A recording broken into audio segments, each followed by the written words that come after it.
નમસ્કાર. આજે આપણે એક એવી વ્યક્તિની વાત કરવા જઈ રહ્યા છીએ જેમની કહાણી ખરેખર ખૂબ જ પ્રેરણાદાયક છે. Helen Keller. એમની આ અદ્ભુત સફર જે મૌન અને અંધકારથી શરૂ થઈને જ્ઞાન અને પ્રકાશ સુધી પહોંચી. ચાલો એને નજીકથી જાણીએ. તો ચાલો આખી વાત શરૂ કરીએ એક નાના સવાલથી. શીખવા માટે આપણા માટે સૌથી જરૂરી વસ્તુ શું છે? કદાચ આંખો કે કાન? આપણે આ બધી વસ્તુઓને કેટલી સહેજતાથી લઈએ છીએ નહીં? પણ જરા વિચારો, જો આ જ ન હોય તો? બસ આ જ સવાલ હેલેન કેલરની આખી વાર્તાના કેન્દ્રમાં છે. જરા કલ્પના કરવાનો પ્રયત્ન કરો. એક એવી દુનિયા જ્યાં બસ સંપૂર્ણ શાંતિ છે, કોઈ અવાજ નહીં, અને સંપૂર્ણ અંધકાર, કોઈ પ્રકાશ નહીં. હેલેન કેલરનું બાળપણ બસ આવું જ હતું. નાનપણમાં જ એક બીમારીના કારણે એ જોઈ અને સાંભળી શકવાની ક્ષમતા ગુમાવી બેઠી, અને એના કારણે બોલતા પણ શીખી શકી નહીં. એ પોતાની જ દુનિયામાં એકદમ એકલી હતી. એમના માતાપિતા માટે આ એક બહુ મોટી ચિંતાનો વિષય હતો. પણ કહેવાય છે ને, જ્યાં બધા રસ્તા બંધ થઈ જાય ત્યાંથી જ એક નવો રસ્તો ખુલે છે. હેલનના જીવનમાં પણ આવું જ થયું. એક એવા વ્યક્તિનું આગમન થયું જેને ચમત્કાર કરનાર કહેવામાં આવે છે, અને ખરેખર એમના આવવાથી બધું જ બદલાઈ ગયું. એમનું નામ હતું એન સુલિવાન. એમનું આગમન હેલેનના જીવનનો એ વળાંક હતું જેણે એની બંધ દુનિયાના દરવાજા કાયમ માટે ખોલી નાખ્યા. તો એમની પહેલી મુલાકાત કેવી હતી? જુઓ, 1887માં 7 વર્ષની હેલેન પહેલીવાર એની નવી ટીચર મિસ સુલિવાનને મળી. મિસ સુલિવાને આવતાની સાથે જ હેલેનને એક ઢીંગલી ભેટમાં આપી, અને પછી ધીમેથી હેલેનના હાથ પર એમણે આંગળીઓથી લખ્યું DOLL. હેલેનને તો મજા પડી ગઈ. એને લાગ્યું કે આ તો કોઈ નવી રમત છે. એણે તરત જ એ આંગળીઓની હલનચલનની નકલ કરી. પણ એને એ ખબર નહોતી કે આ કોઈ રમત નહીં, પણ શબ્દોની દુનિયામાં એનું પહેલું પગલું હતું. હેલેનના જીવનમાં આ પછી ઘણી બધી મહત્વની ક્ષણો આવી. પણ એક ક્ષણ એવી હતી જેણે ખરેખર ઇતિહાસ રચી દીધો. એ હતી પાણીના પંપ પર બનેલી એક ઘટના. એ નાનકડી ક્ષણે બધું જ બદલી નાખ્યું. ચાલો એ દ્રશ્યને મનમાં જીવંત કરીએ.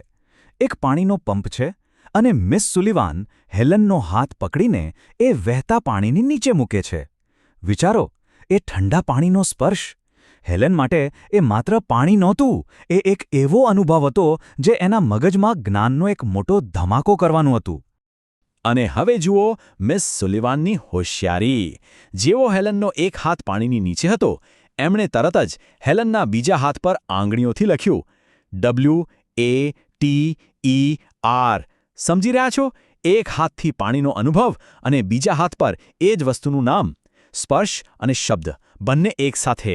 આ જ ક્ષણ જાદુઈ હતી. અને બસ એ જ ક્ષણે ચમત્કાર થયો. હેલેનના મનમાં જાણે અચાનક એક વીજળીનો ઝબકારો થયો. એ સમજી ગઈ. એના હાથ પર જે આંગળીઓ ફરી રહી હતી એ કોઈ રમત નહોતી. એ તો દરેક વસ્તુનું એક નામ હતું. એના માટે WATER હવે ખાલી અક્ષરો નહોતા, એ તો એના હાથ પર વહેતી પેલી ઠંડી ભીની વસ્તુ હતી. એ દિવસે હેલેન માટે ભાષાનો જન્મ થયો. આ અનુભવ એના માટે કેટલો ઊંડો હતો એ જાણવા માટે તો હેલનના પોતાના શબ્દો જ શ્રેષ્ઠ છે. એ લખે છે, તે જીવંત શબ્દે મારા આત્માને જગાડ્યો, તેને પ્રકાશ, આશા અને આનંદ આપ્યો, અને તેને આઝાદ કર્યો. વિચારો, એના માટે આ આખાણી એક શબ્દ શીખવા જેવી વાત નહોતી. એ તો એના આત્માની મુક્તિ હતી, એક નવો જન્મ હતો. એટલે જ આપણે અહીં જાગૃત થવું શબ્દ વાપરીએ છીએ. હેલેને ખાલી એક શબ્દ નહોતો શીખ્યો, એની અંદર રહેલી સમજવાની શક્તિ જાગી ગઈ હતી. જાણે કે વર્ષોથી સૂતેલે એની બુદ્ધિ અચાનક જાગી ગઈ અને દુનિયાને એક નવી નજરથી જોવા લાગી. પાણીના પંપ પર થયેલા એ ચમત્કાર પછી તો જાણે જ્ઞાનનો એક બંધ દરવાજો ખુલી ગયો. હેલનની અંદર શીખવાની એવી ભૂખ જાગી કે જે હવે ક્યારેય શાંત થવાની નહોતી. હવે એણે ભણતરના રસ્તા પર એવી દોટ મૂકી કે એને રોકવું કોઈના માટે શક્ય નહોતું. એની આ સફરનું પહેલું મોટું પગલું હતું પર્કિન્સ ઇન્સ્ટિટ્યુશન. અને એના માટે આ ખાલી એક સ્કૂલ નહોતી, એ એક નવું ઘર હતું. જિંદગીમાં પહેલીવાર એ એવા લોકો વચ્ચે હતી જે એની જેવી જ પરિસ્થિતિમાંથી પસાર થઈ રહ્યા હતા. એની એકલતા પૂરી થઈ. અહીં એ લેટિન, જર્મન, ગણિત જેવા વિષયો તો શીખી જ, પણ એનાથી પણ વધારે એણે મિત્રતા શું છે એ શીખ્યું. ત્યાંથી આગળ વધીને એ પહોંચી કેમ્બ્રિજ સ્કૂલમાં, હવે એક અંધ અને બેરી છોકરી માટે આ કોઈ નાની સૂની વાત નહોતી. આ એક બહુ મોટી સિદ્ધિ હતી. એણે સાબિત કરી દીધું કે એની ક્ષમતાઓને કોઈ સીમાઓ નડી શકતી નથી. પણ હા, આ સફળતા સહેલી નહોતી. પરીક્ષાઓનું ટેન્શન, બીજા વિદ્યાર્થીઓ સાથે હરીફાઈ, આ બધું એના માટે ભાવનાત્મક રીતે ખૂબ જ મુશ્કેલ હતું. અને પછી આવ્યું એના ભણતરનું સૌથી ઊંચું શિખર, રેડક્લિફ કોલેજ. અહીં તો પડકારો એનાથી પણ મોટા હતા. વિચાર કરો, પ્રોફેસરો કેટલી ઝડપથી લેક્ચર આપતા હશે, અને મિસ સુલિવાન એ દરેક શબ્દ, દરેક વાક્ય હેલેનની હથેળીમાં લખતા હતા. આ બંને વચ્ચેનું જે ટીમવર્ક હતું ને, એ ખરેખર અદ્ભુત હતું. એના વગર આ શક્ય જ નહોતું. હવે સવાલ એ થાય કે હેલન આ બધું કરતી કેવી રીતે હતી? તો જો વાંચવા માટે શરૂઆતમાં એ ઉપસેલા અક્ષરોનો ઉપયોગ કરતી, પણ પછી એનાથી પણ ઝડપી એવી બ્રેલ સિસ્ટમ શીખી ગઈ. અને લખવા માટે? એના માટે એ સામાન્ય ટાઈપરાઇટર અને ખાસ બ્રેલ ટાઈપરાઇટર બંને વાપરતી. ખરેખર એ સમયની ટેકનોલોજી અને હેલનની મહેનતનું આ એક જોરદાર કોમ્બિનેશન હતું. પણ વાત અહીં પૂરી નથી થતી. વાંચવા લખવા ઉપરાંત હેલને બોલતા શીખવાનો પણ પ્રયત્ન કર્યો, અને એ જે રીતે શીખી એ તો ખરેખર અકલ્પનીય છે. એ શું કરતી ખબર છે?